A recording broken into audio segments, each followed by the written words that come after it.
I saw this. Oh, you saw this. 3, 2, 1. Oh, that was really bad. It was close enough on my side. Close enough. Welcome back to the Men and Prophets podcast. This is season 2, episode 5 of the Waymaker series. Today we have a guest with us. Guest, if you would like to introduce yourself. Me pop up. Jeremy Bennett. I'm Brad's father. So, yeah, thanks for having me. Yeah, of course. Thanks for coming on. Thanks for driving over here. Yeah, we really appreciate it. No problem. Yeah. I mean, I am missing my Sooners football game. Oh, Since they've already lost two games this season, it was a necessary evil. Now you gotta watch the Sounders. I've got a vision problem. I can't see that happening. That makes sense. yeah.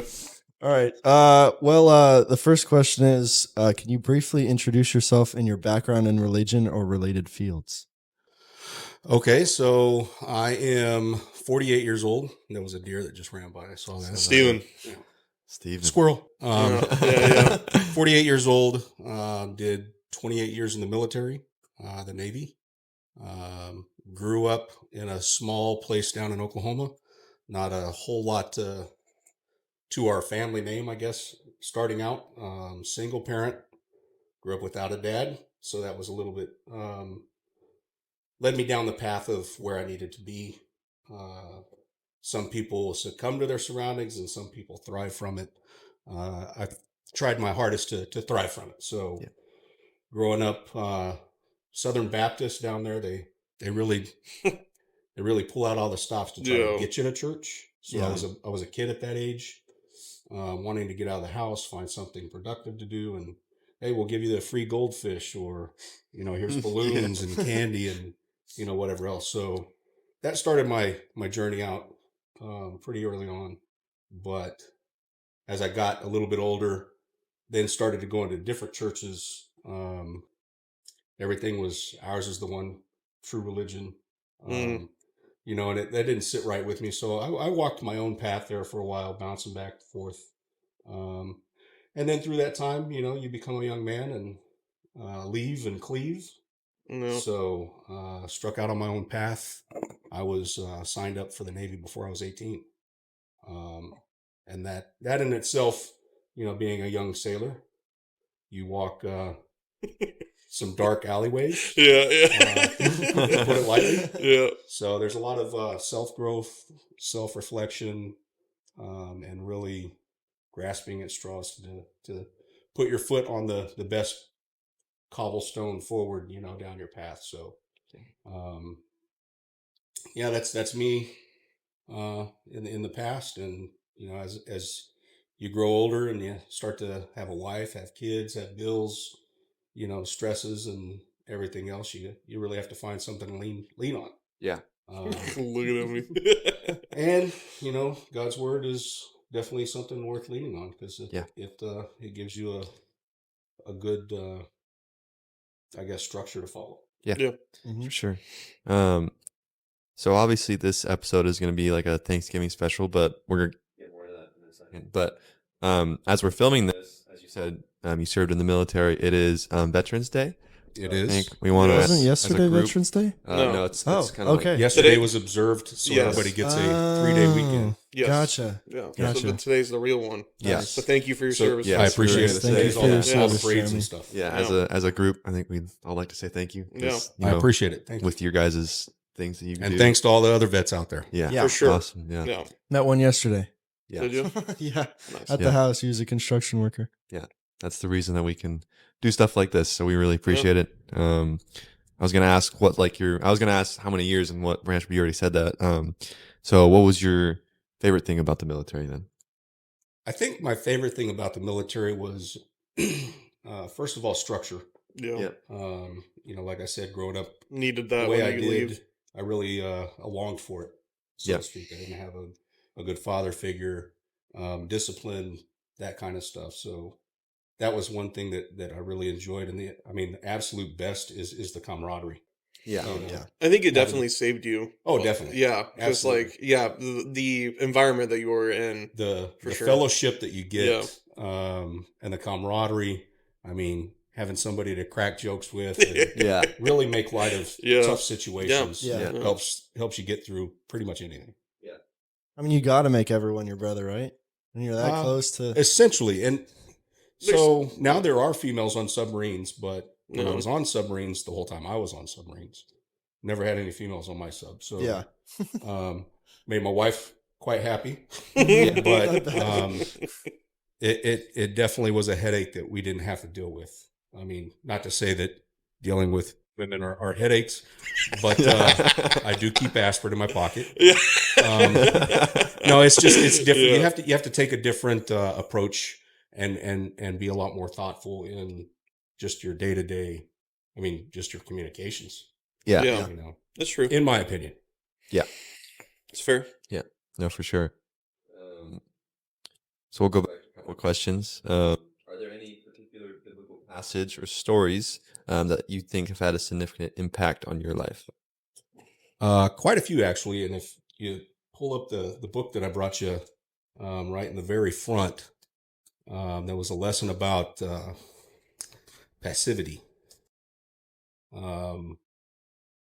And I can't remember exactly the Bible verse, but you know why old men speak in parables? No. It's because we can't ever remember the exact thing, so we have to relate it. I mean, That's fair. I think a good teacher breaks down the information that they're trying to pass on to a palatable That's fair. sense to the people he's trying to get it to. Yeah. And I think several times growing up with my sons, you know, we've had some back and forths, but it's funny that I hear him quote me quite a bit. You know, it's not about what you want to hear; it's about what you need to hear. Yeah, things like that. I forget the exact Bible Some verse. tough lessons to learn. It's essentially, wise men take counsel. Yeah. You know, if you grow up without correction, you can grow out of control. Yeah. That's a fair statement. So, and I forget the exact Bible verse. I'm but, trying to find it, but I don't. Yeah, don't worry about it. Okay. It's essentially wise men take counsel. Yeah, I know which one you're talking about, though. That was a good one. Yeah. So, A smart way to think about things. Yeah. Yeah. I think that anytime, you know, there's another old saying that steel sharpens steel. Yeah. So what you guys do here for each other and with each other really sharpens and hones your character, each one of your characters, and each one of you who listen.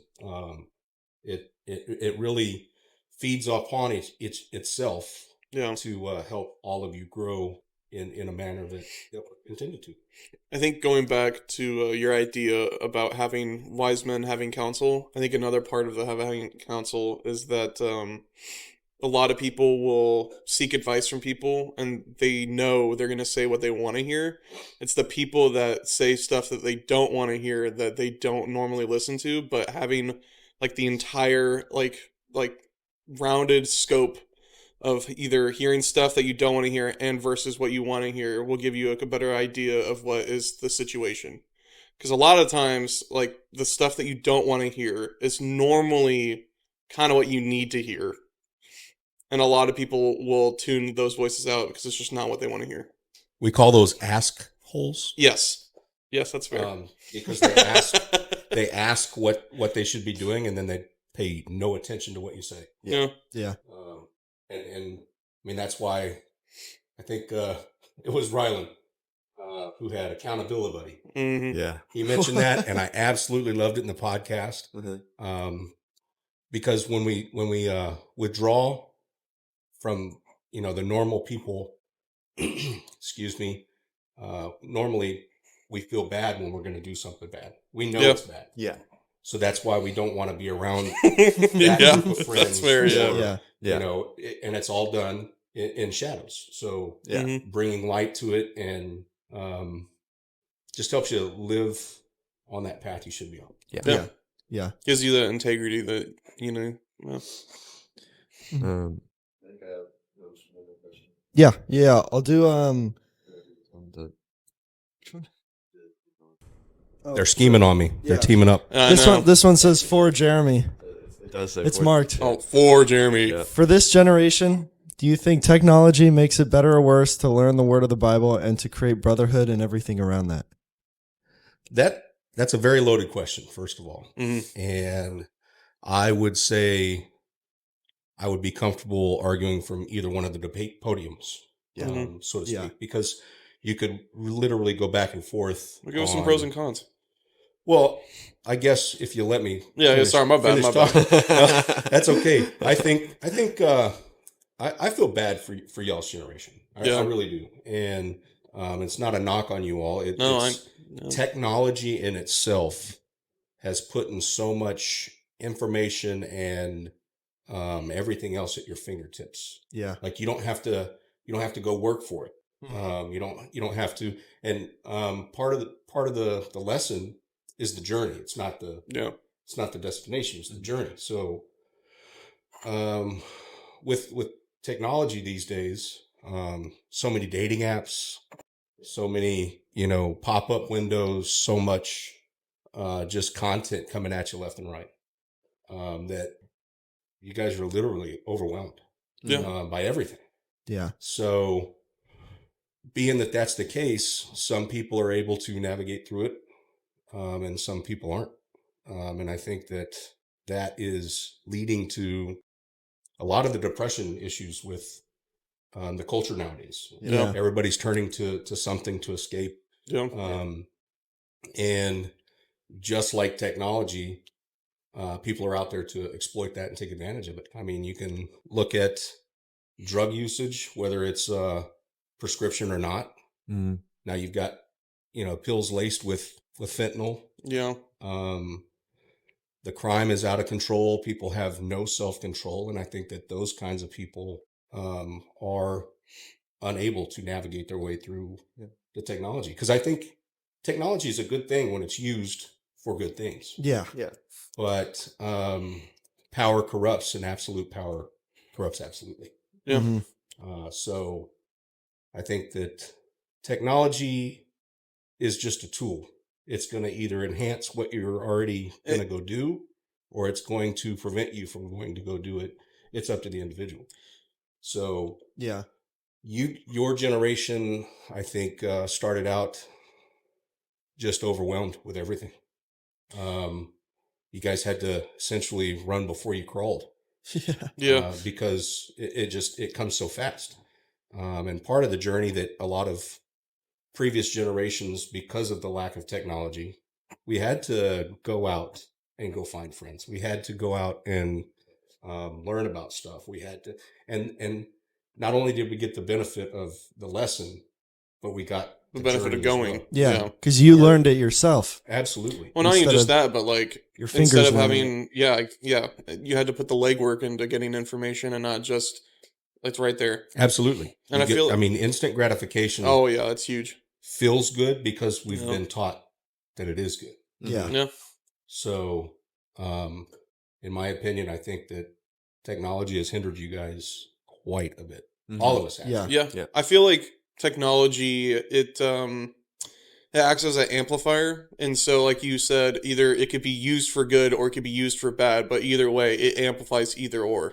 So yeah, It's a tool. Yeah. Yeah. I like what you were saying with the like information overload kind of thing. I think that's definitely true. Like I heard this one statistic, I forget what it exactly was, but it's like the average person with an iPhone will receive more information in one day than like an Englishman like did in like their entire life. Like I forget how many years ago, it was a while ago. But without technology, is what I'm trying to say. Yeah. Yeah. And The amount of information you have without action is and to my 8th grade teacher who said I wouldn't walk around with a calculator in my pocket, she was wrong, Colonel Sanders. yeah.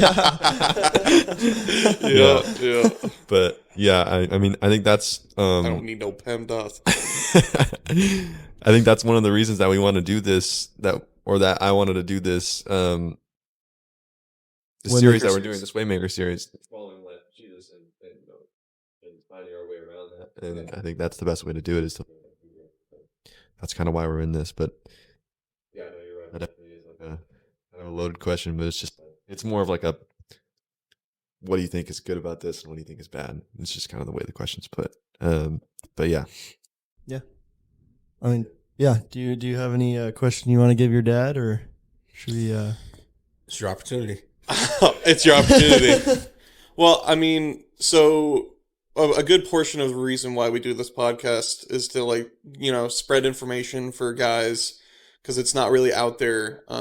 For one thing, I feel like you could touch light on fatherhood for people, and like, obviously, growing up without a father, you didn't get to experience what it was like, and so going into it, like, did you have any reservations about things? Did you things that you knew you were going to do when you were a father, stuff like that?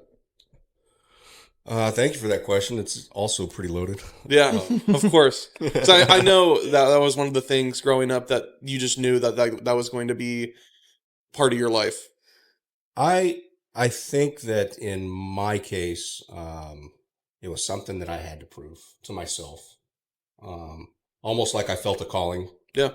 You know, I feel like I have that same, like yeah. like righting a wrong. Sins of a father is a saying.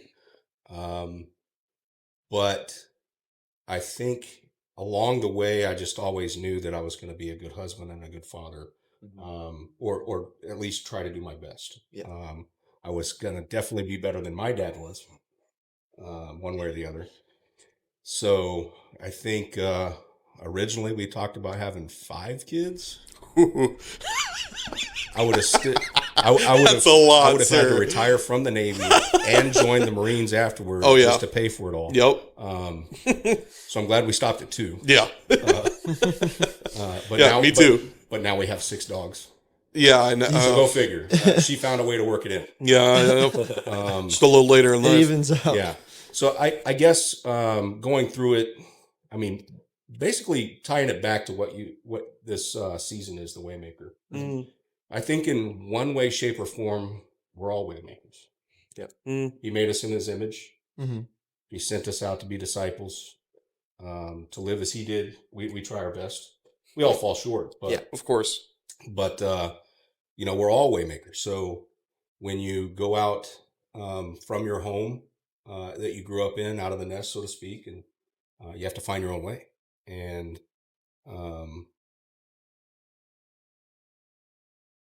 growing in that way, you just try to be as mindful as you can. And because there's several parenting books. None of them's right, none of them's wrong. Yeah. Because not one true leadership style works the same for every situation And every kid. and every individual. Yeah. So, you got to keep your head on a swivel, I think, to avoid pitfalls. Identify when you're backsliding a little bit. Yeah. And really keep your way looking forward down that path, or up that path, I like to say. Yeah. So, and then I think it's all about teaching perspective. Yeah. Because when you have kids, they don't want to listen to you. No. I've watched the podcast. Oh, my mom's telling me to go do something else, and all I want to do is sit here and play my game, or Yeah. whatever else. I don't want to take the trash out, stuff like that. Yeah. But it's all in perspective, and if you're able to transfer that perspective on to the next generation, I think that's the real goal. Yeah. Right? Because like I tried to tell my sons growing up, I don't have to get up at 4 a.m. to go to work. I get to get up at 4 a.m. to go to work. There's people out there without jobs. Yeah. Yeah. So everything is all in perspective. And as long as you're able to apply the right perspective, then you can really deal with any situation in your life. Mm-hmm. That's my opinion. So I do have another question for you. I was thinking of it, and it's kind of a toughie. So how did the military negatively? We might have to cut. Oh yeah. How did the military negatively affect fatherhood for you? Wow. Yeah. Just the time away was really difficult. Not just away from society, but away from your family, things that you have going on in the real world. Mm-hmm. Yeah. Because especially on a submarine, when you go out and you shut the hatch, Mm-hmm. That's it. I mean, we did develop some email technologies through the years, but Oh, joy. starting out, it was 3-4 weeks. You might come up somewhere else, Get an info dump. and get what they call a mail drop. But I think I just I missed out quite a bit on the formidable years with my sons. Brad not so much as Cody, because earlier on in my career, Cody was younger, and that's when I was out to sea the most. Yeah. And there's really a difference between sea and shore rotation. So when you're on shore rotation, It's a couple months. Supposedly you're home more, but you're just not out to sea. You're still at work. Yeah. But yeah, I think those times it was my wife did the majority of raising the kids on her own, which I know is difficult. Of course, it wasn't like, I don't know. There's a difference between being a single parent and parenting single, in my opinion. Yeah. Because financials were there, the medical was there, the dental, all the insurances, everything. I mean, it was a great choice for me being in the military. I was able to provide very well for my family, and that was something that I really strove to accomplish as a younger me goal. Yeah. So everything has its ups and downs. Yeah. It's on a glide slope. You gain here and you pay there.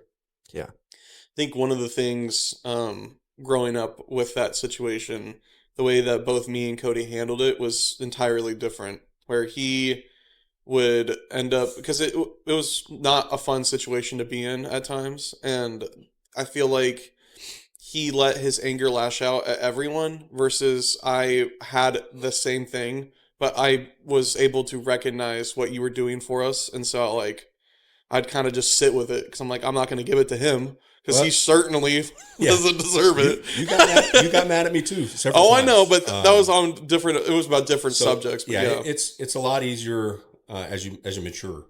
To self-reflect and think back on those times where you were being a pain in the butt. Good way to put it. Yeah.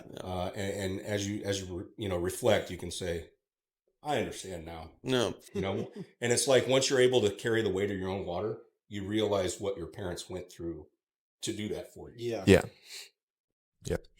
So I feel like it's especially when you have a kid yourself as like a child. I mean, that my older sisters told me about. She always goes to, like, my dad's always said, well, you're going to ask the same questions that I'm asking right now. And so she's just like, hey, Dad. Yeah. He's gotten to experience that a couple of times. We've called him and he'd be like, man, I was ready to give this information to you guys like a while ago. So it's funny that the book that I gave you, the Quest for Authentic Manhood, part of that journey and introspective, you had to develop your plan for how you're going to become an authentic, man. Yeah. And one of the things that I wrote in there in my plan was, I want my boys to call me at least twice in their life to ask for advice. So that's awesome. Yeah. Another question for you. Now that you're out of the military, how has that affected your, I guess, sense of manhood and going forward now that you're out? Whew. That's a good one. Yeah, that's something that I've been dealing harsh with in the lately, because you devote yourself to that career field and that sense of drive, and that was the main purpose. Yeah, I mean, when you start out at the rock bottom and you go pretty high in the enlisted ranks, and then you buck for a commission and you climb a couple more steps before you retire. It's a huge accomplishment, but then everything that you sacrificed, all the times that you were out to sea, the camaraderie, there's no more. Yeah. Yeah. I feel like a big part of as men, as you grow up, your sense of self is identified either with your school or your friends surrounding you.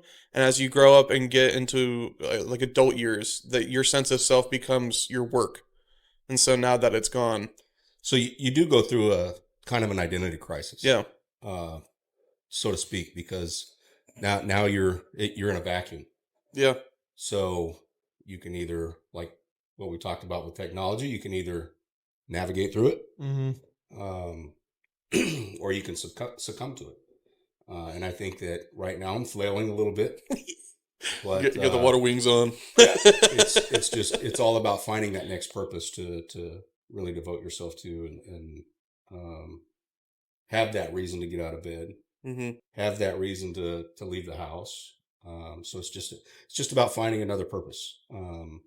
So that's what I'm struggling with right now. So, growing up, is there any influential father figures that you had that helped shape you because you didn't have one of your own? Because I know, like, some of the stories that you told me, like, you had Guido. Yeah, I think at every stage in your life, you can really look back and identify the one or two people that really helped shape that year. have the most influence on you.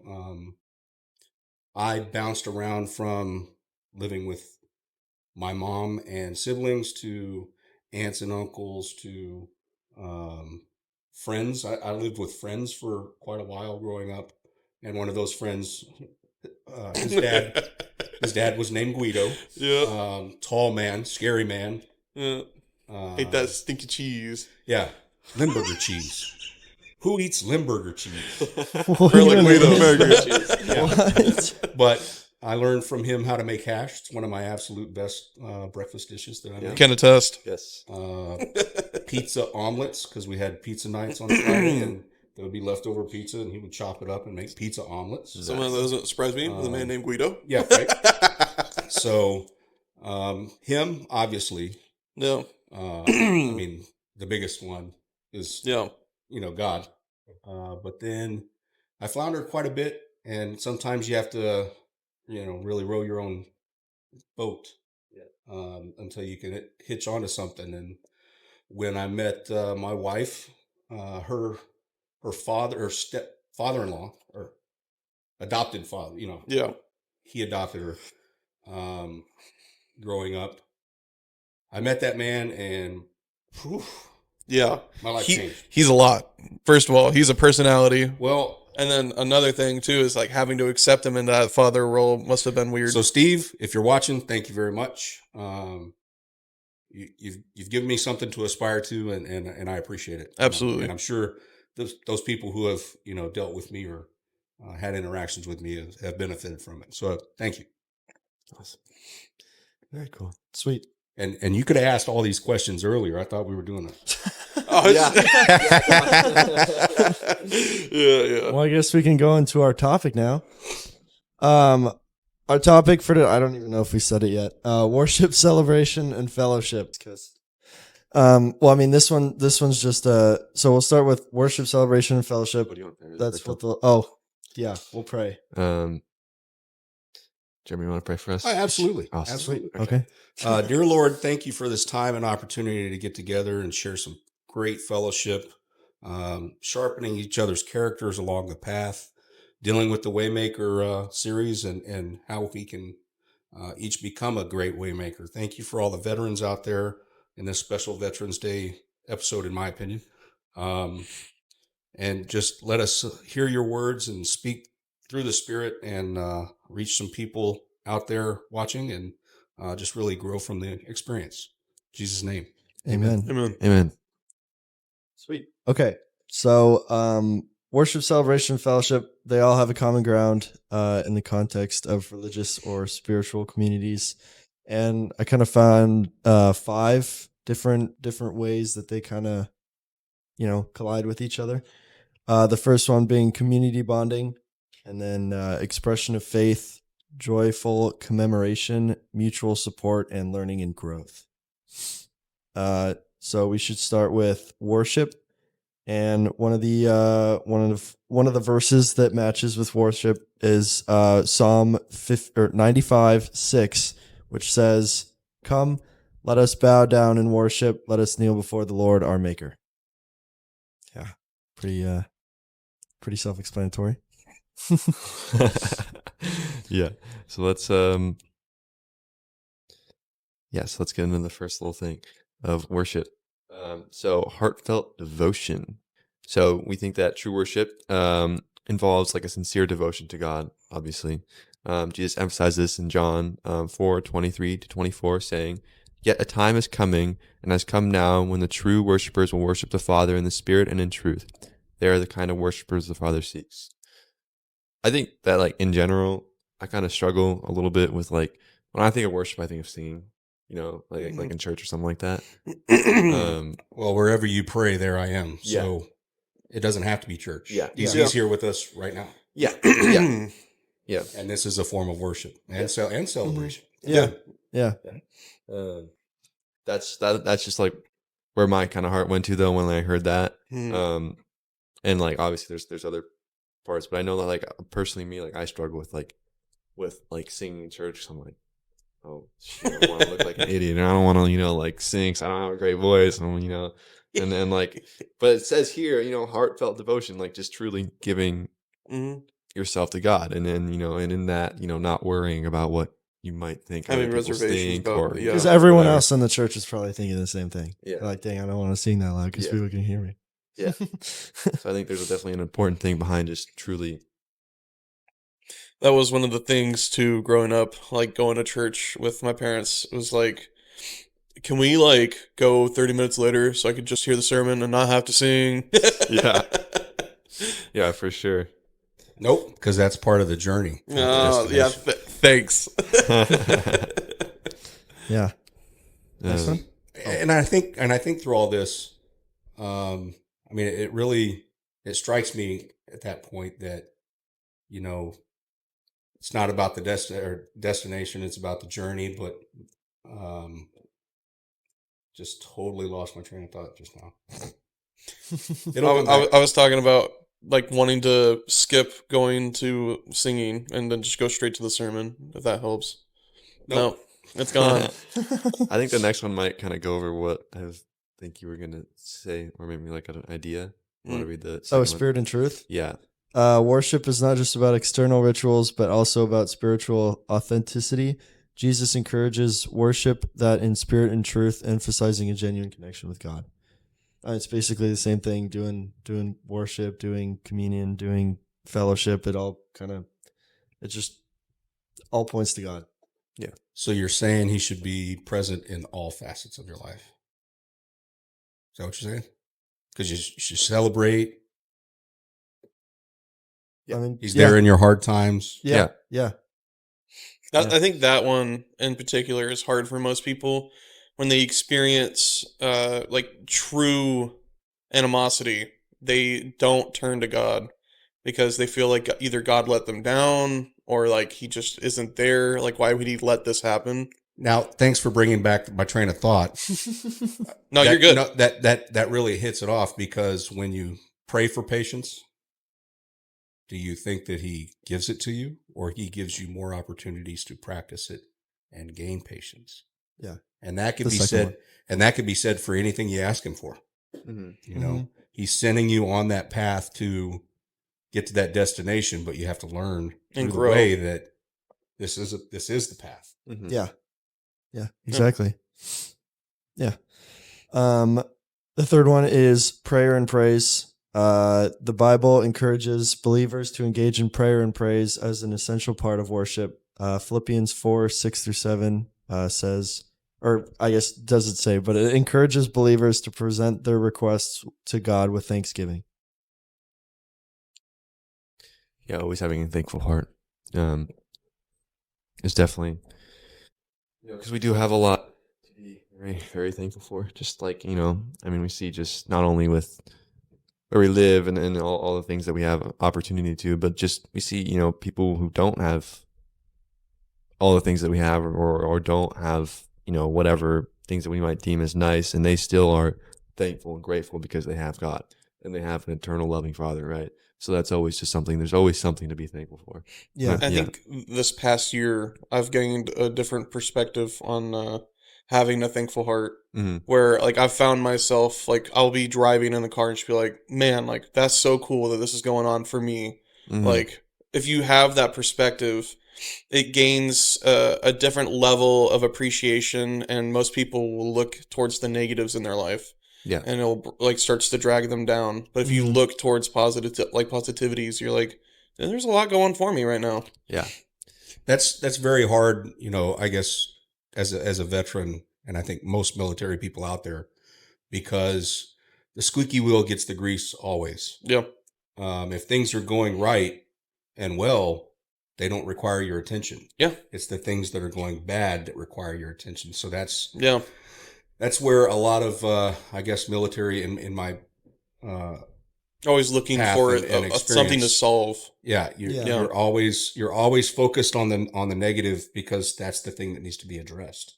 That's the thing that needs to be fixed. So, they say grumpy old veteran, because we've really wore that shade of glasses our entire career. Yeah. You look for the things that need to be addressed, And now that you totally blow right past anything that's going well. So, taking that time to stop and say, you're doing a good job. I'm proud of you, man. Not even just for other people, but for yourself. It's really hard. It's like one of the easiest things to do is to stop and give somebody praise. Yeah. But it's also one of the things that is overlooked the most. For sure. Mm-hmm. So, having that level of mindfulness. Yeah. All right. Scriptural understanding. Worship involves understanding and applying God's word. Romans 12:1 urges believers to offer their bodies as living sacrifices, holy and pleasing to God. This is true and proper worship. It's kind of relating to our first one, I guess, kind of putting your all into God and into worship. Not just halving the effort that you put into it. I think a good point from that was that when he's like saying offering your entire body for worship, it could be that like he gives you some sense of direction and he wants you to go do something. And instead of like you just talking about it or, doing something like that, he physically wants you to go do something. Like with Julia, wasn't she going to go do some missionary stuff? Yeah, you got it. Yeah. Relationships, yeah. And that's not everyone's talk. Yeah, of course. Yeah. I mean, he calls on people differently. So, yeah. And also, we don't have to do like all these because there's kind of a lot for each one. No, I'm just like some of them might overlap, and most of them go together. Yeah. The last one I was gonna do is community participation. While personal worship is important, the Bible also emphasizes communal worship. Hebrews 10:24-25 encourages believers to spur one another towards love and good deeds and not giving up meeting each other. Yeah. There's a lot of people that tend to have obviously introverts tend to not like to have groups of people around them to tend to or whatever to because it's kind of too much for a lot of people. But it is important more to have those couple friends that you can look forward to, and having a group of people that can help you, because a group of people can really guide you to the right things in life. So it's all an energy thing, right? Yeah. In a group, in a boat, right? If you're all having the same energy and goal, you're all rowing together, and they enhance your experience. It helps you out.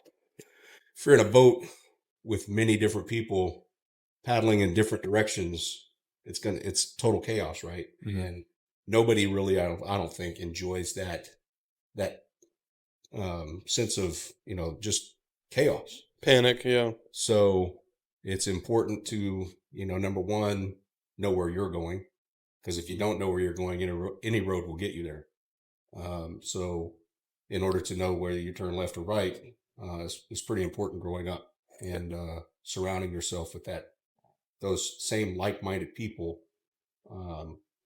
really help. And then Yeah. when that boat is moving faster than everybody else, everybody's like, well, I want to go fast. Like that. Yeah. Mhm. So, it's, yeah.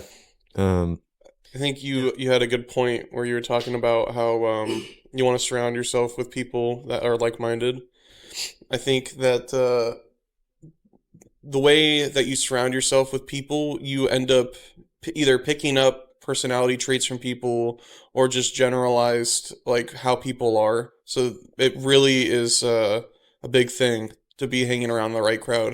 I think also it's important to hang around people who are not like you, who need, change in their life. Because if everyone has that same mentality, there are going to be people that are being left out and aren't going to change from, the bad things that are overcoming them at the moment. So every now and again, that fast moving boat that everybody's rowing together, each one of those people start their own boats. Yeah. Yeah. It's everybody makes their mark in this world. And I guess we try to make our marks not scars, Mm-hmm. but lines for people to follow. Yeah. So it is important to bring on, new people. Yeah. It's also, For sure. I mean, it's all, it's all in perspective. You inspire others to walk the same path or a similar path. Yeah. And Yeah. everybody's path is different. Yeah. Some might be paved, some might be muddy. That is honestly probably one of my favorite things is learning about different people's stories. And I think that's why I like making new friends so much. It's because number one, I can make an impact on people. And number two, like it's interesting to learn different people's backgrounds and how they work and how they function. So Yeah. I think if you want to talk about like perspective and the way that we look at community, I think an important thing to bring up is that in the New Testament, the word Christian was used like a couple times, and the next describing word for a Christian or whatever, or a believer, is a disciple, which is used a couple hundred times, but even more than that is brothers and sisters. I think that is just that alone right there should just say enough about what God wants us to view our the community. our community Brothers as and brothers and sisters. sisters, disciples. Way to sum it up. Yeah, Yeah. I think that's just like a very important thing to keep in mind. Mm-hmm. Yeah. I think for those people who have like different or personalities or like views, like say they send you a text or try to reach out to you, you obviously shouldn't like ignore them or just like show hate back to them, because obviously God calls you to love everyone. So you need to just, give everyone a chance, obviously, because sometimes those people don't have another chance. So I will bring forth a story that happened with one of the guys that I worked with, one of my very closest friends in the Navy. Name is Justin. You know him. Justin the best. At one point in our careers, we were exactly the same rank. I don't know how it happened. Somebody, had something to do with it, but I just shot straight up. And we worked on the same boat, just opposite crews, because it was a submarine, one of the SSBNs. So it was like having my counterpart on that boat, and vice versa. We had the same personality, the same sense of humor, everything else. Well, the very next tour, we went to be instructors, and he worked for me. I was his chief at that point. And you build these relationships with different people, but you also build a bond with these people. Mm-hmm. And at one point, he went radio silent. And this was after we had, went to different commands or several years down the road. Like I hadn't heard from him, reached out, didn't get anything back. I tracked him down.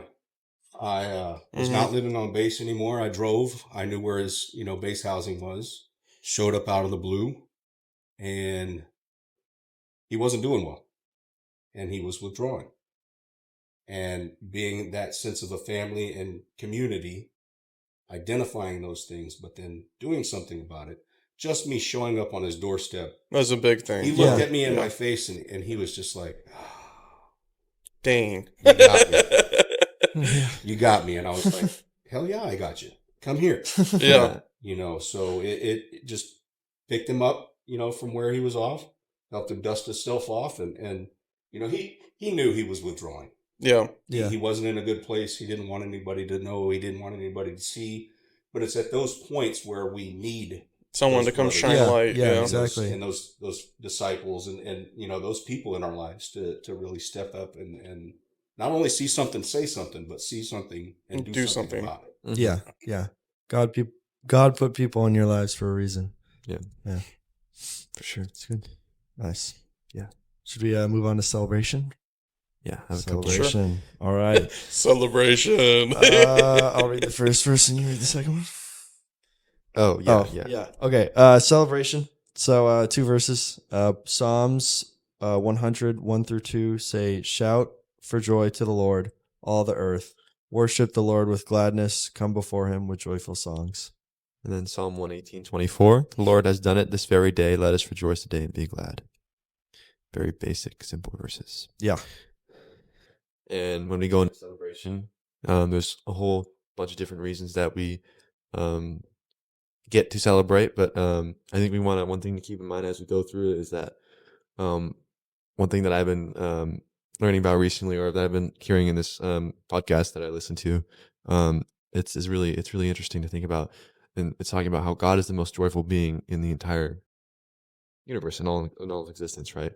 And we have a God that is a God of love and a God of and it's one thing to keep in mind is that even though a lot of times we hear stories about God's wrath and God's anger and God's judgment, it never says that God is wrath. It never says that God is anger. It never says that God is judgment. But it does say that God is love.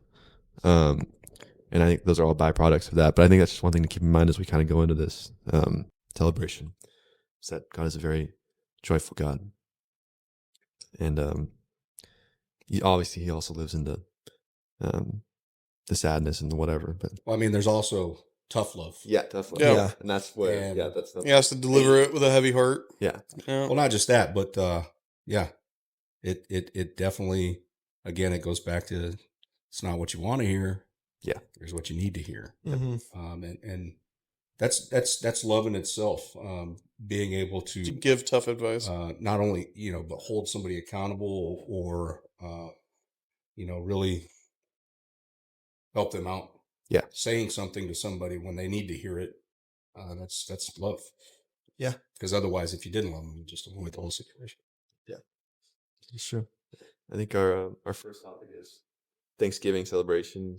I mean, obviously, coming up right around when this episode releases, it'll be Thanksgiving, and that's I mean, we already went over this, but it's obviously so important to give thanks to God for all He's done and all He's given us, and to celebrate that. And we also went over worship, right? So I think like communal joy. Yeah, sure. Communal joy. Many biblical celebrations are communal, bringing people together to share in the joy of the occasion. This sense of community is seen in festivals, feasts, and gatherings throughout the Bible. Yeah. You know what's something crazy that I didn't actually know? No. Oh, okay. Square root of 7. Yeah. Tell me, because I don't know. No. So back in when Jesus was alive and when he was teaching and living his life, the Torah actually taught the Torah, the old. Yeah. Yeah. The Jewish yeah. equivalency of a Bible. It taught that there was a separate 10% tithe, and what that would go to for the churches. There was the 10% tithes that would go to the churches, right? But then there's another 10% tithes that would go to. It was a dedicated celebration. I forget how long it lasted, but they would tithe 10%, and it would be all put into this one huge celebration, and it just of everyone in the church, and that's what was taught at that time. I know what you're talking about, but I don't know the name of it. I forget what it's called too. Yeah. But I mean, just comparing that to now is vastly different. We do not have that. We have. Yeah. Well, I mean, it's, excuse me, it's primarily because the government takes 30% already off the top. Yeah. and you don't get to see that. And they are not hosting. It goes somewhere. Free pizza parties. Yeah, either. yeah. They don't give you a promotion; they give you the pizza party. That's what another it is. reason I feel bad for your generation is. Yeah. Oh, what's obviously about our government and the way everything's going. Yeah. But yeah, I think that when you have a small community like that, Mhm. you can do fun things like that. Yeah. But the minute it gets bigger than a certain point, you can't get anybody to agree on anything. Nope. Mhm. There's always going to be one person left out. Yes. Yeah. Well, they say beggars can't be choosers, but I disagree because they can also be disappointed. Yeah. So, it really goes back to us as a society have gone so far into the weeds, normalizing things that, craziness. Yeah. And it prevents us from living our best life. Mm-hmm. So it might get back to the point where people, start to come together again as small groups and disassociate with, the politics and everything coming out of California or New York. That's one of the things that I feel like it's kind of like a pendulum. And I feel like we're going to start to see the backswing. So we call it the sine wave in the Navy because of an oscilloscope. But it goes up and it goes down and history repeats itself. Yes. But, yeah.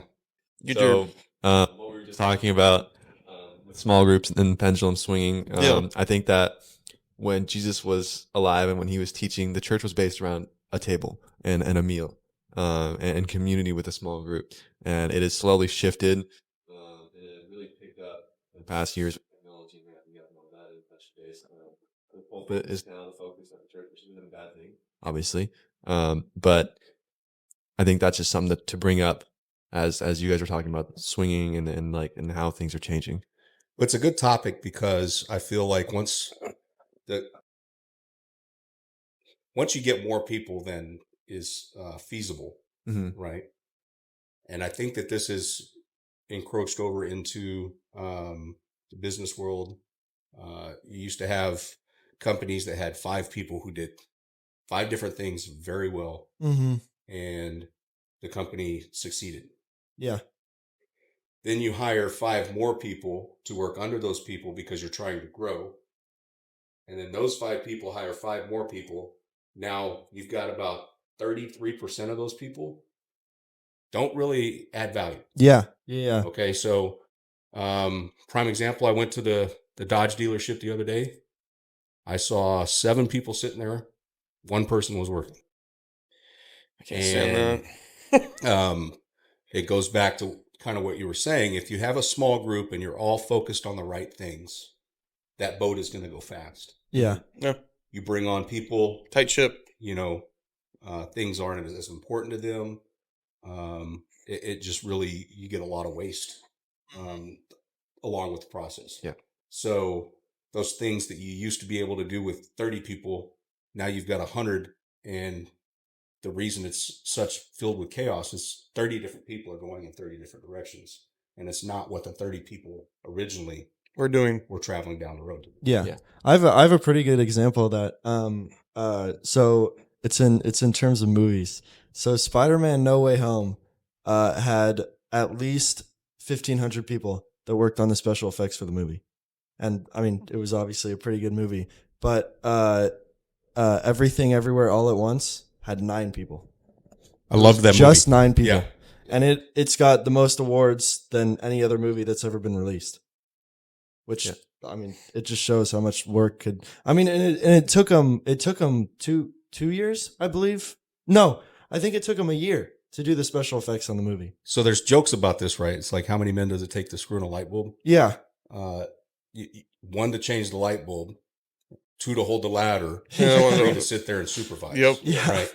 So all of that, you got the 1 person that is needed. Everything else is superfluous. Mm-hmm. And I think that as society, we have grown accustomed to defending our positions instead of, it's like you spend more energy and time trying not to get in trouble than if you were to just Yeah. do what you needed to do to begin with. Yeah. Well, I yeah. think another touch subject is that the size of the group matters in terms of the pride that you have in the group. Where like you said, if like that small team of 9, those 9 people took a lot of pride into what they did, and they tried to make it their best work that they released. Yeah. When you get bigger groups like that, you start to have like less personable connections to what the group is, and then you're just part of the machine, and you're like, well, I'm just gonna put in my time. I'm not gonna like try to do my best work. I'm just gonna put in some work, Yeah. And it's, enough to pass by instead of and it's easy to keep in line like who's doing what. You know what I'm saying? Like to keep in line like where you're supposed to be in terms of other people instead of asking, the other 1,500 people to, see where they're in line. When you add gears to a well-running machine, something's going to mess up. Mm-hmm. Yeah. Yeah. And I think Mhm. another thing to go on along with this small group thing is around the table and all that idea is also the hospitality part of it. And really just showing kindness and love of God and of Jesus. I think that's how he reached. We also go over this in fellowship. I think that's how Jesus' ministry was like. A lot of the stuff that he did when talking about when he was like meeting with the sinners and the tax collectors and all that, it was always around the table. And we wonder, how is it that without any technology or without anything, Christianity went from a group of apostles and Jesus to 2 billion people? And why is it not growing so much now with all this technology that we have? Stuff like that. Because now it's personal. Because there's so many other opportunities that people look at first before. Yeah. So the truth. if you remember, one of the very first questions for this episode was the whole technology thing. Mhm. That has given everybody else distractions. Yeah. Different things to focus on.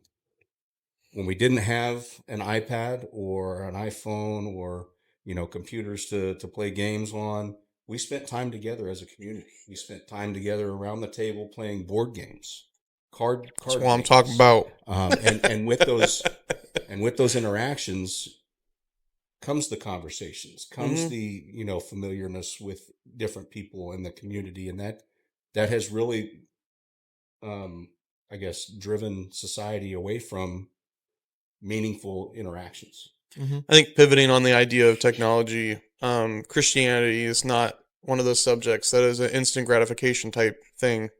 And the world that we live in, where it's all about instant gratification for most people, they tend to shy away from it because it takes work, and a lot of people don't want to put in work anymore. So, I think convenience. Yep. Yeah, if we want to go on that, another part of joy here.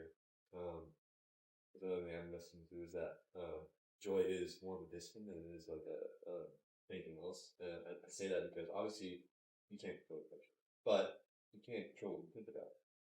I think oftentimes we almost expect like God to drop like these joy bombs on us and just like, oh yeah, we're just gonna get God's like up there like, oh yeah, joy bomb, and then he's gonna drop down, boom, and we're happy. That's not how Home party. But that's not really how it works, right? And so I think that one thing that we can do is when we control our mind and what we control about what we think about, I think we're told to think about, obviously to keep in mind, the bad and all that, and to keep obviously never let that go and keep that stuff in mind. But we're told to think about and to keep our minds focused on the good and what God does for us, so that we can have that joy that Jesus had. We can have that joy that He had, right? So that's a very good point of view, and it reminds me. Brad tried to use one of my analogies. No, stop. In an earlier episode, but having the two wolves, good and evil, and which one grows faster? It's the one you feed. Yeah.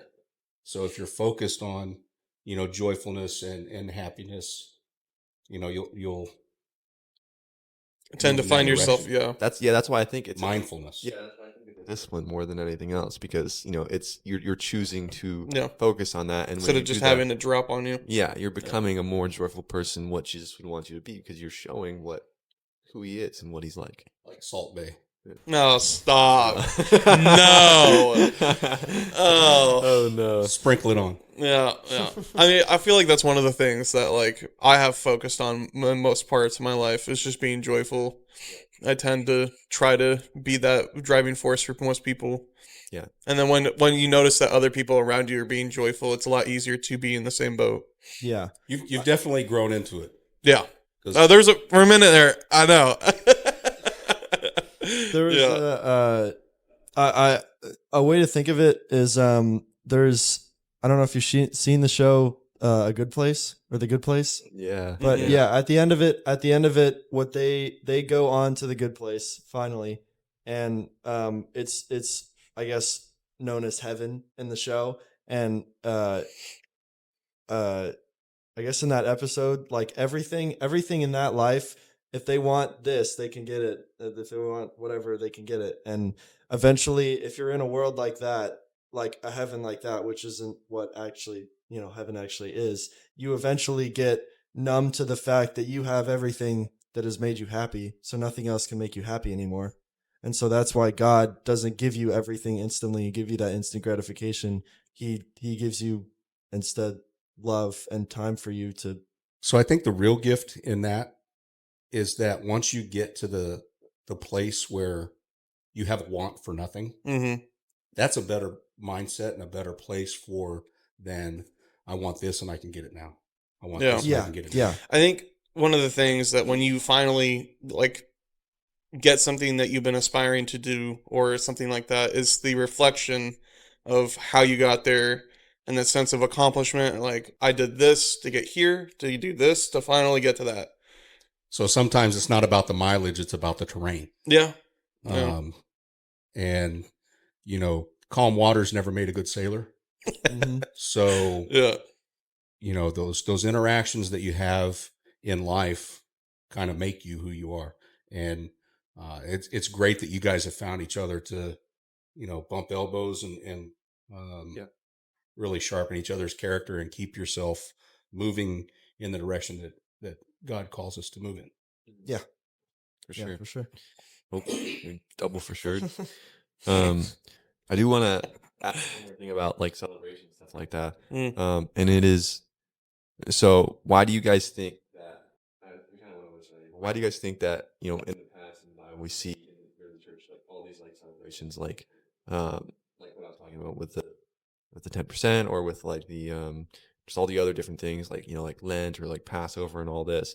And I ask this in the sense that we also know that at that time they were under Roman occupation, and I forget what like their tax was or what they had, but it was ridiculous. Yeah. So they also had like the same like or similar struggles. So why do you guys think that now we struggle so much with having stuff like that? So I think back in those times, the reason why they had so many celebrations and stuff is because they were trying to find events to be joyous together and bring about a sense of community.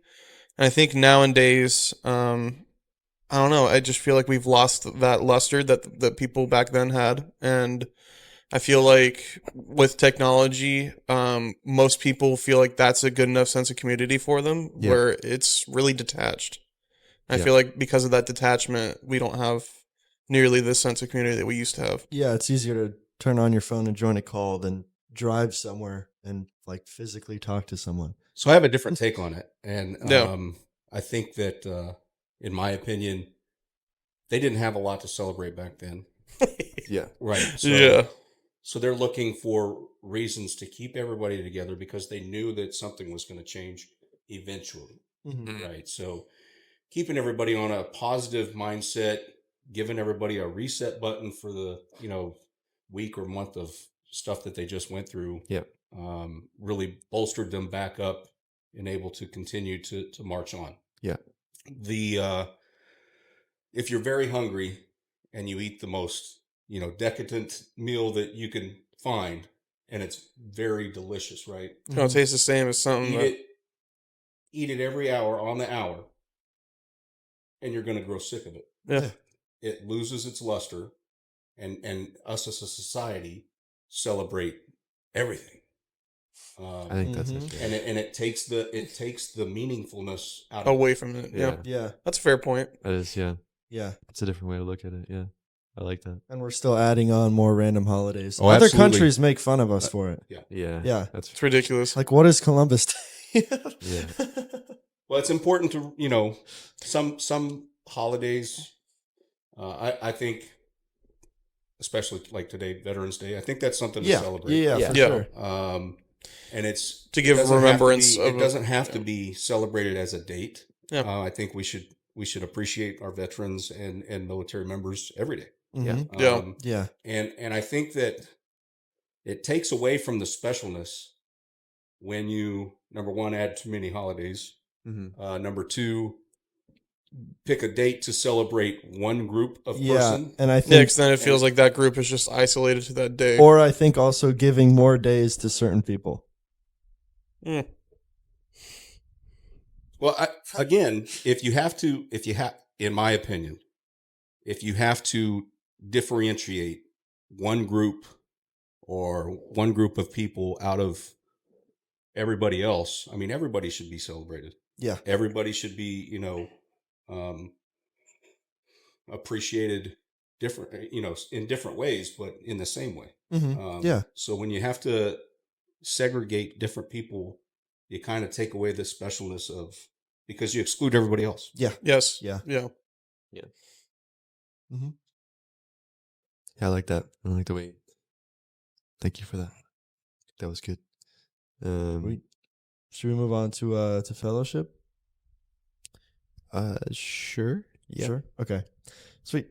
Verses for fellowship. Where did it go? It's gone. Okay. The first one is Acts 2:42, and it says that they devoted themselves to the apostles' teaching and to fellowship, to the breaking of bread and to prayer. It's apostles, by the way. What did I say? Apostles. Isn't that right? Apostles. Apostles? Yeah. Yeah. Oh. Yeah. I didn't even know that. And then Hebrews 10:24-25. And let us consider how we may spur one another on toward love and good deeds, not giving up and meeting together, as some are in the habit of doing, but encouraging one another, and all the more as you see the day approaching.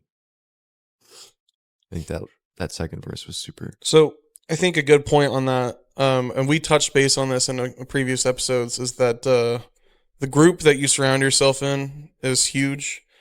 Well, whether it be they're trying to lift each other up and like turn towards God, or there's other groups that like don't, and they will actively try to do stuff that's just against God's will. And I feel like that's a big part of the fellowship that you surround yourself in. Yeah. Show me what you surround yourself with, and I'll show you what's important to you. Yep. Yeah, I think that we also want to keep in mind the idea that, obviously we want to keep our close friends, like what we have, Yeah. like a group that We still want to reach out. We can count on each other and all that. But I think that outside of that, there's also the fellowship with people who we would maybe deem as like sinners or whatever, or Yeah. not. That sounded bad, like sinners, like, oh, you're a sinner. But like, what Jesus did. You got one right over here. Yeah, we all are, obviously. Yeah. But what did Jesus do? He went with what was considered at the time the lowest of the low. Yeah. The sinners, the tax collectors, the prostitutes, whatever. And he ate with them, and I think that that's like something that we also have to keep in Very mind. telling. Yeah. Yeah.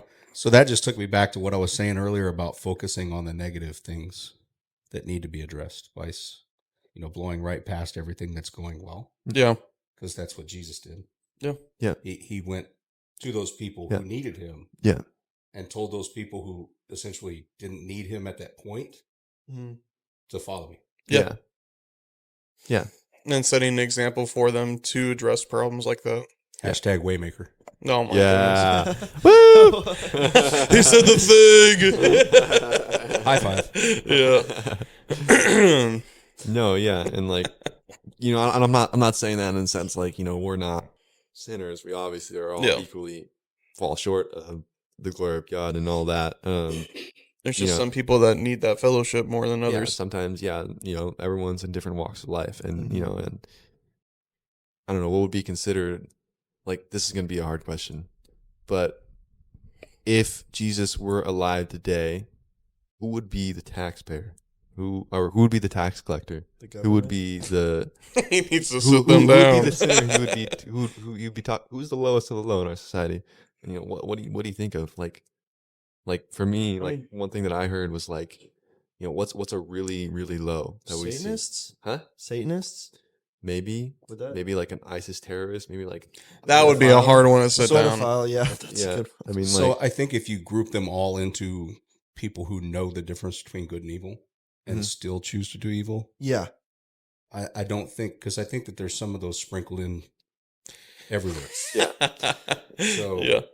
I think that would be the boogeyman. Yeah. Because I guess Satanists know who God is and know who Satan is, and they choose to choose Satan, like blatantly, instead of like people who choose to do this career because, you know, it earns them money. They're not seeing like essentially the full picture. They haven't put their mind to the full picture, I guess. They're living in ignorance of what they're doing versus having a mindful of what you're doing and continue to do so. Yeah. mm. Yeah. Yeah, no, I think that's a tough thing to kind of think about. Like, who would he be sitting with and eating with now? You know, Politicians. Yeah. Yeah. Well, I guess 'cause Yeah. it wasn't just one group of people. It was Yeah. multiple. So yeah, I guess like because I mean, at the time, taxpayers were considered like of the lowest of the low because they, because obviously at the time the Roman tax was ridiculous and they took so much money, and then on top of that, and then on top of that, the taxpayers would actively like basically betray their own people because they would work for the Romans, and then on top of that, they would add their own taxpayer or tax collector charge fee. Let's make back the money they Yeah. just lost. So that goes to the people in power, right? Because the lower man really was unable to do anything but, you know, Pay the tax. yeah, death and taxes were the only two things that Yeah. were guaranteed. Yep. And it's really those people who are in power who are exacting those things and then not having the party at the end of the month for everybody, not, you know, using the money in a meaningful way, yeah.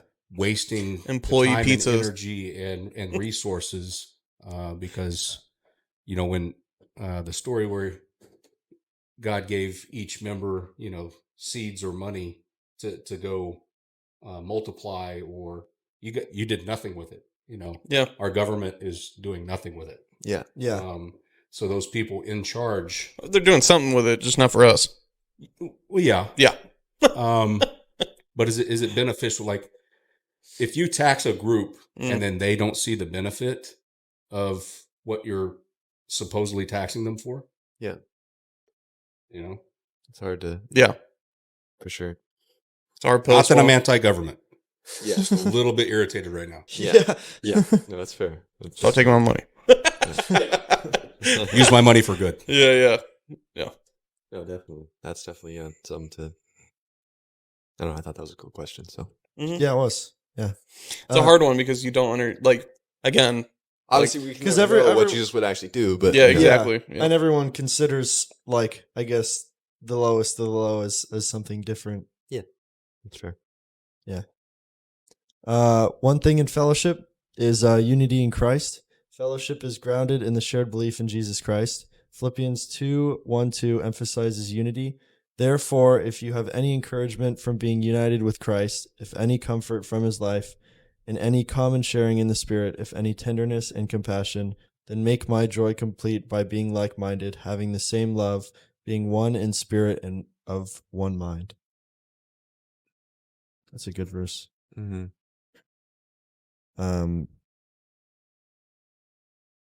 I forgot what I was going to say. Yeah, I mean, just like a group, you know, when you see like a group of Christians, brothers and sisters alike, and they all share that same love of Jesus, it's hard to not want that. Yeah. And it's hard to not, want to experience that in your own life. So I think that's just so important for us to be that example and to be that light, be that life, use that discipline of joy. And then be welcoming. And then be welcome. Yeah. Yeah.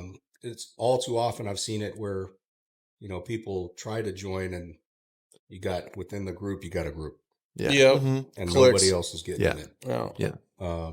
So not only being that, but then Then accepting it. Yeah. Yeah. Yeah. No, Yeah, for sure. that level of like acceptance and having that joyfulness can be contagious for people, which Mhm. is a good thing. Yeah, Yep. because some people just need that one person to walk up to them and be like, "Hey, come join this walk with us." And then some people obviously say no every time someone comes up to them and does that. So some people need to make their own decision. you got a minute to pray with me? Come on. Yeah, yeah. Yeah. Yeah. You got a minute to talk about the Lord? Yeah. Yeah. I mean, you can deflate all of the just awkwardness because we want fellowship. We're built for fellowship. Yeah. Mhm. So if it's awkward, nobody wants to say, "Hey, can I come and join you guys?" Yeah. It's much easier to say, "Hey, what are you doing? You doing anything? Get Come on over. here." Yeah. Yeah. Men were not made to be alone. Correct. Yeah. Yeah. 100%. I think that'll tie really well into our next one, which is regular gathering. Mm. Acts 2:42 describes the early Christian community as devoted to the apostles' teaching and to fellowship, to the breaking of bread and to prayer. Regular meetings for worship, study, and mutual support are essential components of fellowship. I just think that's just like, yeah, it was definitely an essential part of Jesus' ministry. It was definitely an essential part of the early church. I think it still should be an essential part of today. Whether that, I see like in this one church, I'm gonna go back to the podcast that I listened to. This one guy I'm listening to, he's a pastor up Mark Comer? yeah, John Mark Comer. Nice. Plug it. What? Said plug them. Yeah, John Mark Comer Teachings Podcast.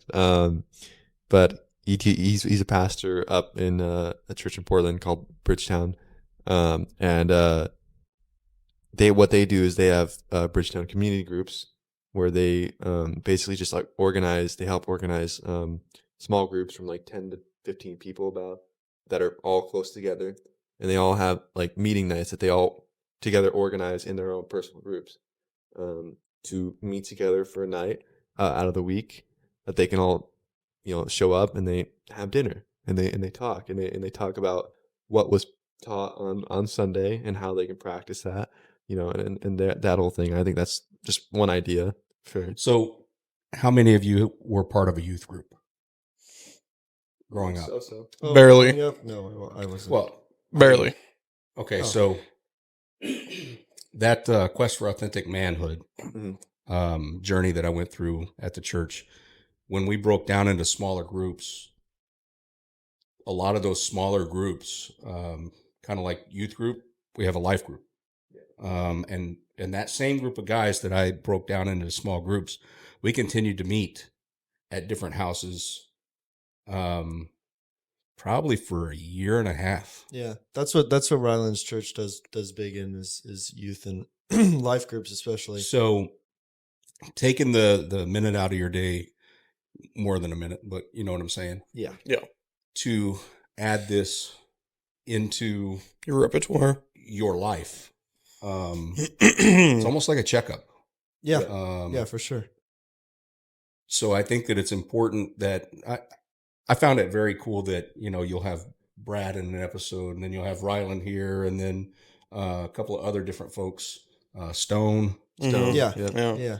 Then I saw the other, Derek. Eric. and Eric. Yeah. Oh yeah, Derek and Eric.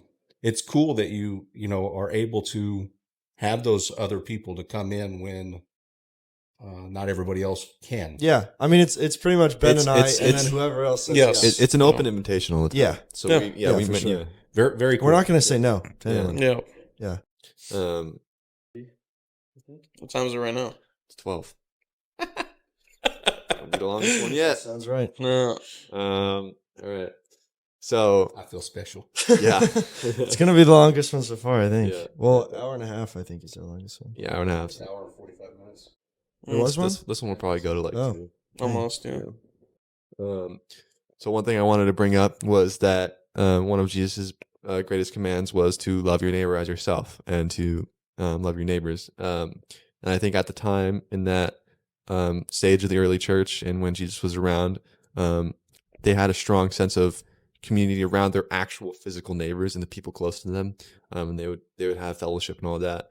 And I think over time, going back to that pendulum thing, it has shifted to more of like a metaphorical, like love everyone, you know, and this is one thing I forgot to say, but you know, also another thing that goes along with this is like, actually, I'm gonna finish my thought. Sorry, that was really bad, but I'm gonna finish my thought of what I was saying. You know, I think that we're at the time where we kind of should bring it back to actually loving your physical neighbor. Obviously loving everyone, you know, and whatever, but actually showing that like hospitality and making an open home. You know, that in the modern, like, there's a quote, I forget where it's from, but it's like some English writer or something. He said, "A man's home is his castle," and that is just, I think, I know you feel that. My theater room is my castle. Yeah. yeah, and like, and that's not what, you know, we're kind of like supposed to be, right? We're supposed to, like, you know, open up our home to the people close to us and to the people around us, and, you know, and make it a place of, you know, make it, you know, establish God's kingdom in your own home, right? I feel like that nowadays, especially with just how like the world is like going right now, a lot of people do not open their doors to people, and they tend to like individualize themselves and don't try to make a sense of community anymore with neighbors and everything like that. Like I remember growing up, we lived in different houses where we were very close to some of our neighbors and some we just did not talk to at all. And I feel like it has gotten more to the point where it's just you try to move into a place that doesn't have a lot of neighbors and you live by yourself. And So back in the day, you'd leave your keys in your car, your doors were Unlocked. unlocked. Kids could ride their bicycles to school or home from school without the fear of getting kidnapped, Yeah. without the fear of somebody stealing your car, without the fear of somebody coming into your home, taking your catalytic converter. uninvited, and taking your catalytic converter. Yeah. But nowadays, because society has gotten so far off track, Yeah. you're no longer able to do those things. Yeah. Yeah. So everybody has you know, Had to simply recede. battened down the hatches, Yeah. circled the wagons. This is me and mine. Mm-hmm. Type of mentality, primarily for protection. Yeah. Just unfortunate. It is in a sense. Yeah. But I mean, back in the day, you know, somebody would ring the doorbell or knock on your door, and you know, hey, Come how's on it in. going? Hey, you know, well, Yeah. now it's like, who's that coming up our driveway? Yeah. No, Yeah. for sure. Yeah. Level of skepticism that people have nowadays and suspicion. Well, I mean, the crime has skyrocketed. Yeah. Especially lately. So Yeah. there's something to be said for. Yeah. Oh, yeah. you Of know, course. Yeah. it was a different time and age, Yeah. a different, you know, societal makeup. Norms. Yeah, it's also I think because I feel like money is a lot bigger thing now than it was then. Like in the sense of you have to earn more to keep on the same level. So money or wealth, those are two different things. Yeah. In my opinion. Wealth, I think, is what I'm thinking of. So it's kind of difficult. Like you could be penniless and be totally happy. Yeah. Right. Because you have a roof over your head, or you know, you got a full belly for that day. Yeah. Or you know, everything else. It just nowadays nobody's satisfied. Oh. Yeah. I think that also has to do in part with technology, where people see other people with things that they want or places that they strive to be in and that they aren't. And so they just aren't content with where they're at, and they always want more because they see more online. yeah. But that'll Influencers, Yeah. but in the wrong sense. Yes. Yeah.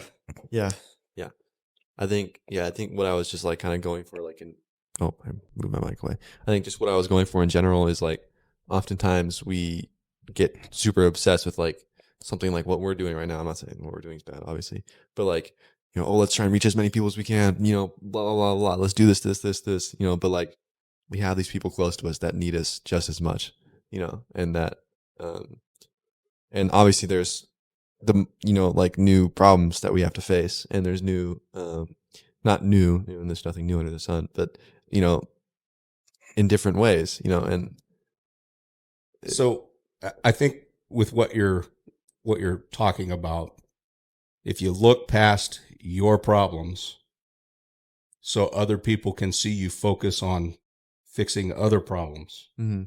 You could make yourself feel more important or more liked or Yeah. more followed, or, you know, it goes back to that. If you just did what you were supposed to do, you would have done it already instead of spinning your wheels, wasting your time, wasting your resources, that kind of thing. Mm-hmm. Yeah. Yeah. Yeah. Yeah, so I think that's just something cool. But we can move on to. You want to read the next one? Yeah. Another thing under fellowship is mutual encouragement. Hebrews 10:24-25 emphasizes mutual encouragement, and let us consider how we may spur one another on toward love and good deeds, not giving up meeting each other, as some are in the habit of doing, but encouraging one another, and all the more as you see the day approaching. I think I read that one off the start.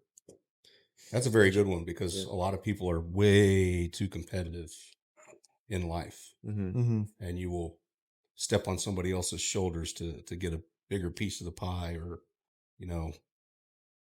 Yeah. If you guys want some encouragement to everyone out there, is this Thanksgiving coming up, great opportunity to, everyone's gonna get together. You're gonna be around a table with other people. I'm not saying to do something like, don't be like that guy. If you died tomorrow, would you go to heaven or hell? But show, and I'm not saying that's a bad thing, but Yeah.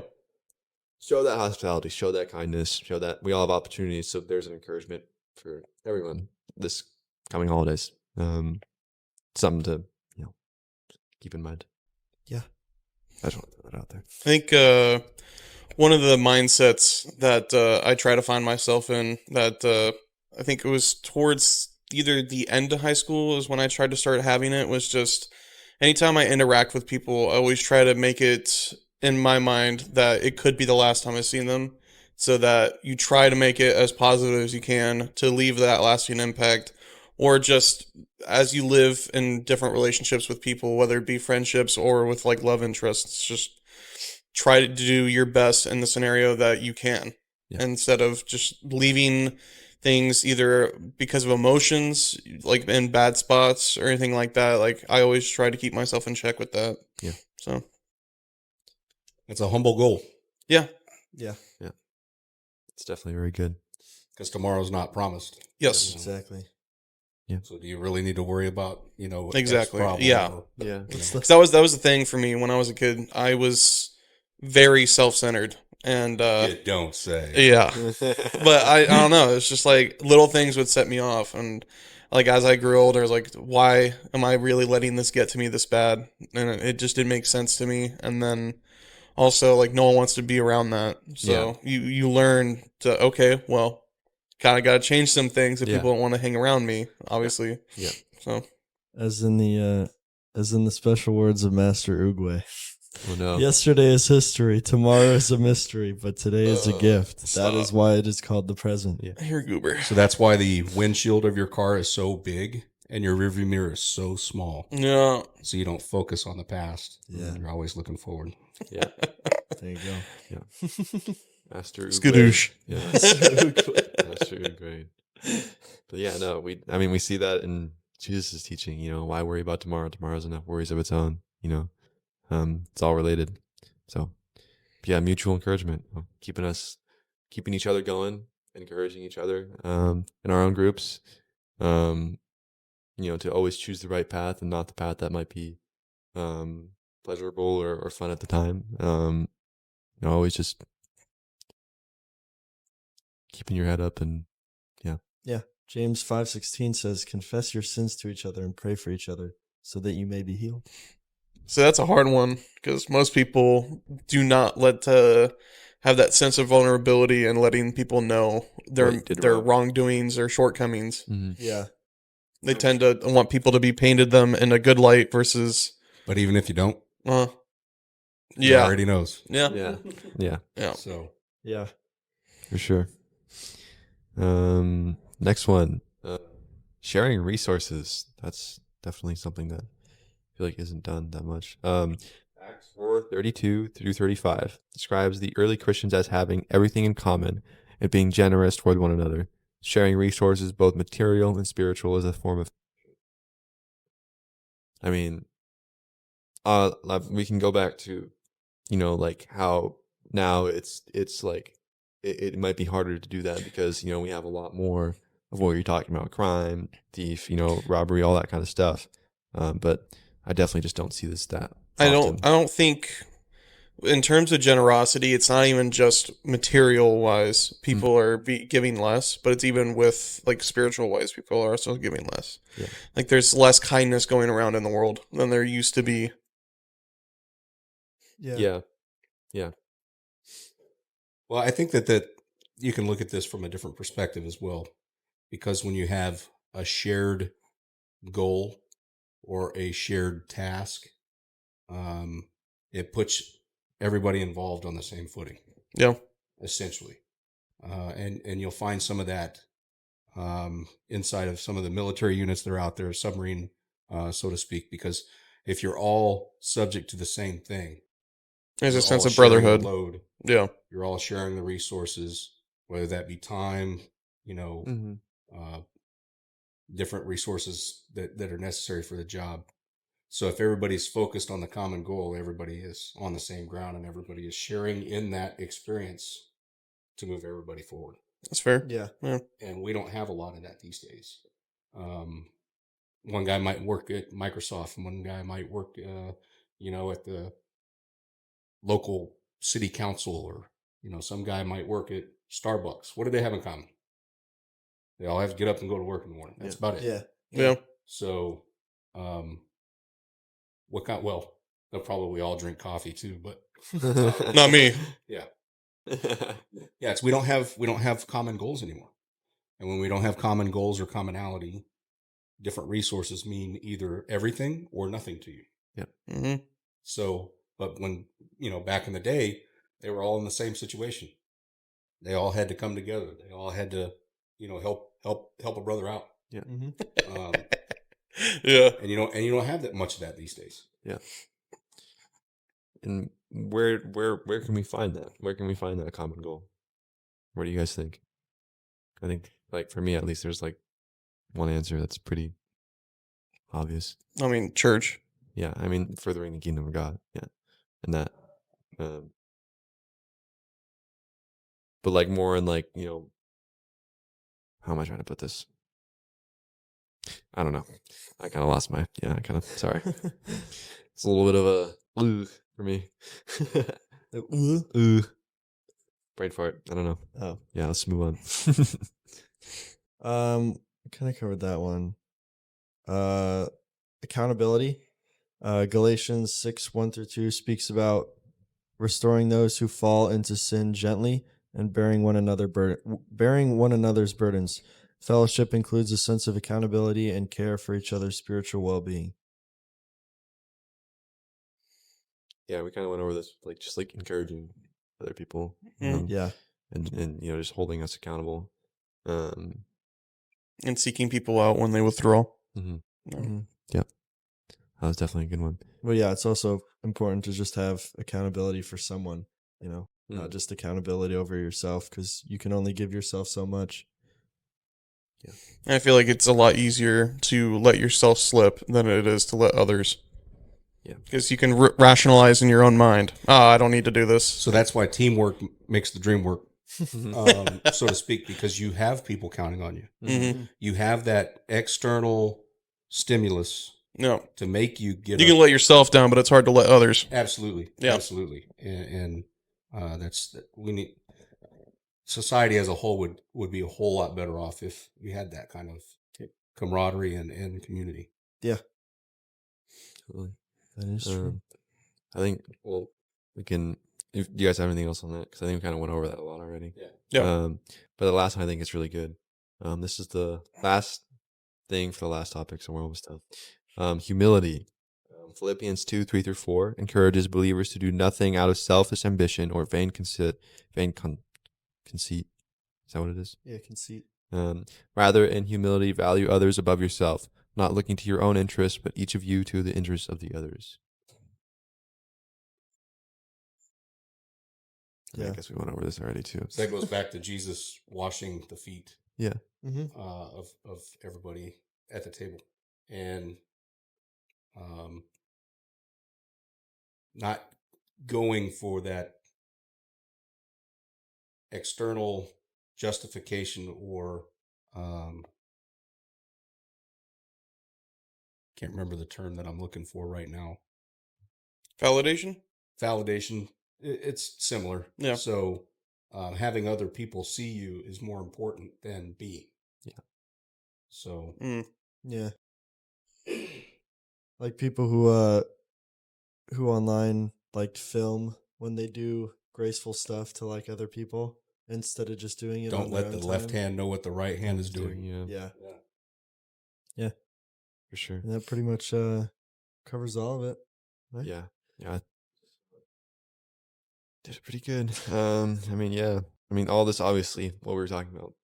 A lot of it ties into Thanksgiving really well. So keep that in mind when you go into. I think we'll try to get it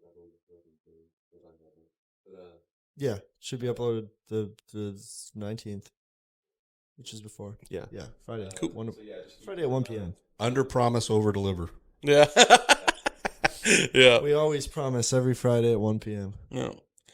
Except for when we switch seasons. I think there's one more thing I wanted to bring up really quick. When I was talking about the joy of the discipline, I forgot to say that it's also a discipline to not. So when we talk about when we're looking at like media and our phone and all that, we know that negative stories sell 10 times better than positive ones. On Yeah. The news, yeah. That's why I stopped He watching knows. it. He watches news all the time. and That's why he's nodding along. and that's Doom scrolling. Yeah, Yeah. and that's why, and that's another discipline for our modern kind of technology. What's calling me? Sorry, Mom. Hold on. And marmalades. Yeah, that's her name on my phone. And and oh shoot, I kind of lost my train of thought. But it's a discipline to not like I think like one of the worst things we can do is set a phone like right before we go to bed, set an alarm on our phone, wake up to that alarm on our phone, open our phone, check our phone, look on Instagram, look on the news, because that's the opposite of the discipline of joy, because we're just allowing Instantly all worrying of this, yourself, yeah. all of this, when we should be waking up, I know this can be hard for a lot of people who are busy, but we should be waking up and, trying to just take a second, maybe read your Breathe. Bible for a little bit. So the first thing I do is, and I've been doing this, I've got a streak of, I don't know how many months, but it's definitely over the double digits. Mm-hmm. First thing in the morning, I mean, you have to check your phone or whatnot. Yeah. First thing I do is open the Bible app and read the verse of the day. Yeah. That way it starts your day off Thinking about God. And it's really helped me, I guess, just have some kind of guideline. And it's very easy to scroll, open your phone. Don't look at any of the notifications first. Let's get right with the Lord. Yeah. And it kind of sets your tone for the day, I think. And since finding out about y'all's podcast, I go and sit up on the computer and then I'll listen to a little bit of the podcast, reflect on that, because you guys always talk about, different verses or whatnot. Yeah. So who can't, open up and scroll to that verse and, it's just about having that practice in your life to keep it always at the forefront. Yeah. Yeah. Because, I mean, it's. And then you can read all the other negative stuff. Yeah, and then get worried. Sphere of influence, sphere of control. Yeah. Everything else. Mm-hmm. Yeah. Because it's hard when you wake up and just start scrolling like Instagram or TikTok or anything, because that keeps your mind, that like instantly makes your mind just scroll because you're getting fed all this stuff. And that's why at the end of the day, when people do that before going to bed, they can't go to bed. Me. Because their mind's still rolling because of it. Yeah. And see, back in the day, people were able to sleep so well. Oh, I sleep so badly. Because they were out all day working. And not just that too, but like the only thing they had laying in bed was a book. So that page would start to make them nod off. Yeah. Yeah, but today people do not work as hard No. at all. Mm-mm. Yeah. Concur. Yeah. Yeah. Well, yeah, it's it's a more of like a capitalist society versus like an agrarian kind of thing, like how it was. Well, yeah, back because in the after day. industrialization, Yeah. it took the job away from the home into the factories. Yeah. It's like, what do you do for work? I get a paycheck. Yeah. That's all I work Yep. for. Yeah. They used to have pride in ownership, Oh yeah. pride in Yeah. what you did with your hands, or the Yeah. product that you put together. It's Mm. like Now it's the only reason I'm working here, for this amount of money an hour. I will do as little as possible for as much as I can. Yep. yeah. Boss makes And $1, I'm your guy. I make a dime. That's why I poop on company time. Yeah. Yeah. Yeah, it's like I had this agent that was from India, and I was talking to him for a little bit after the photo shoot, and he was saying how it's in India it's known that you teach your son, I don't know if it's sons and daughters, but you teach your son to own a business before they die, and if they don't own a business before they die, then they get struck down. Like you're apparently like a disappointment to your family if you don't like own a successful business before you pass. It's just funny. Interesting. Yeah. Not everybody can be a Michael Jordan. No. Yeah. Yeah. Some people are right. They can be a Jordan Michael though. Yeah. Yeah. Yeah. Yeah. Or a business owner. Yeah. Mhm. There can only be so many. Yeah. Definitely. Sweet. I just want to bring that back up. But Good stuff. Well, thanks for coming out. yes. I appreciate it. Thanks for having me. coming out, This Jeremy. has been a blast. Yeah. Yeah. Awesome. Sweet. Happy Veterans Day. Yeah. Happy Veterans Day. Happy Thanksgiving. Happy Thanksgiving. And all you out there as well. Yes. Yeah. Exactly. Well, I guess 4 days after this is going to be Thanksgiving, but Yeah. Yeah. same old. There'll probably be some people watching on Thanksgiving. Yeah. Who knows? Sit down at the dinner table with their And then family, pop on the Throw up and profits on the Put on the M&P, Don't baby. do that. Don't Nothing do else that. to do? Yeah. Here you go. Yeah. Yeah. Spend time with your family. Yeah, Talk. yeah. Be hospitable. Don't watch us on Thanksgiving. Yeah, I don't know, but yeah, you guys want to pray, and then we'll close out. Awesome. Yeah, sure. I got you. Okay. Thanks, man. Okay. Hold on. What are the topics? Okay. Dear God, I pray to celebrate Thanksgiving and Veterans Day with all of our veterans that have sacrificed parts of their life to serve our country. And God, I just pray that everyone can learn worship, celebration, and fellowship in their life. They can put that all the people listening and all the people in this room can hopefully learn from this and learn from you, God, about fellowship and all the things around that, and they can put people in their life that need to be put in their life to help them, and also to help others, God. In Jesus' name we pray. Amen. Amen. Woo! Awesome. We're going to turn off the camera before Blake starts. Yeah, so guys, please comment. Please comment. Like, subscribe. What's your favorite TV brand?